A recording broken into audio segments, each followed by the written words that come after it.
আপনি ইউনিভার্সিটিতে আসছেন, আপনি কার সাথে মিশতেছেন, দিস ইজ ভেরি ইম্পর্টেন্ট। এরপর আপনি কার সাথে সময় কাটাচ্ছেন, আপনি কোন পরিবেশে ক্লাস করছেন, কোন পরিবেশে আপনি আপনার হলে থাকছেন, এই সব কিছুর উপর ডিপেন্ড করে আপনার একটা মূল্যবোধ, আপনার একটা চিন্তার পরিসর গড়ে ওঠে। তাই আপনি কিভাবে দাওয়াত পাইছিলেন এই সম্পর্কে যদি 2 মিনিট গল্প করেন। না, গল্প করার সময় নেই আসলে।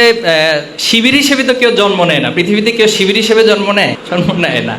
যারা আলমে আরোহার গল্পটা জানেন, কোরআনে পড়ছেন অথবা অন্য কোনো জায়গা থেকে স্টাডি করছেন, তারা জানেন যে আলমে আরোহাতে আল্লাহর সাথে আমাদের একটা কথোপকথন হয়েছিল, সেখানে একটা কমিটমেন্ট হয়েছিল আল্লাহর সাথে। আল্লাহ তাআলা যখন রূহগুলোকে সৃষ্টি করলেন, সবাইকে একসাথ করে এরকম একটা বড় সমাবেশ করলেন, সমাবেশ আয়োজন করে বলছেন যে আলাস্তু বিরব্বিকুম, আমি কি তোমাদের রব নই? এই রূহটা কি আমি সৃষ্টি করি নাই? তখন সবগুলো রূহ, ওই যে একটু আগে আপনারা স্লোগান দিলেন না যখন কবিতা আবৃত্তি করছিল, ঠিক অথবা হচ্ছে জি বলে জোরে চিৎকার দিয়েছে, ঠিক সেম ওয়েতে সেদিনও প্রত্যেকটা রূহ বলেছিল অলু, তারা বলেছিল বালা বলে জোরে চিৎকার দিয়ে উঠছিল। তার মানে হ্যাঁ, অবশ্যই আপনি আমাদের রব। এখানে আল্লাহ রাসূল সাল্লাল্লাহু আলাইহি ওয়াসাল্লাম একটা হাদিস, প্রত্যেক বনি আদম দ্বীনি ফিতরাতের উপর জন্মগ্রহণ করে। কারণ কি? কারণ ওই যে আলমে আরোহাতে তার সাথে আল্লাহর সাথে একটা কথোপকথন হয়েছিল।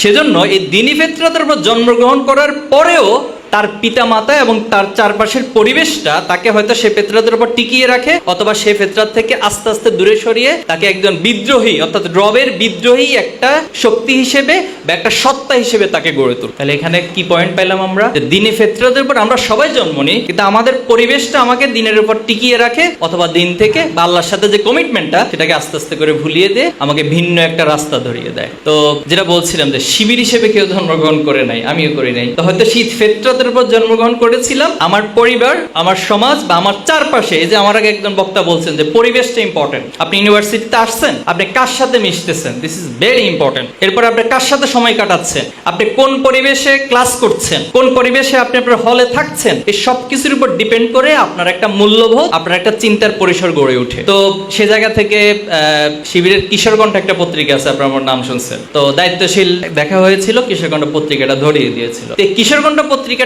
আরো যেটা সে ফিতরাতের সাথে নতুন একটা মাত্রা যোগ করছে, যে চিন্তাগুলো এবং আমাদের যে চিন্তার একটা স্টেজ আস্তে আস্তে তৈরি হয়, একটা ফ্যাকাল্টি তৈরি হয়, সেই জায়গাটাতে ভালো মন্দ বোঝার একটা চমৎকার গাইডলাইন তৈরি করে। এটা অবচেতন মনেই হচ্ছে আপনাকে সেই গাইডলাইনটা দিয়ে যায় কিশোরগঞ্জ, সে কিশোর বয়স থেকে। তো আলহামদুলিল্লাহ এরপর দায়িত্বশীলের লেগেছিলেন দীর্ঘদিন। তবে আমি মান উন্নয়ন, শিবিরের একটা টার্ম আছে মান উন্নয়ন, রাইট?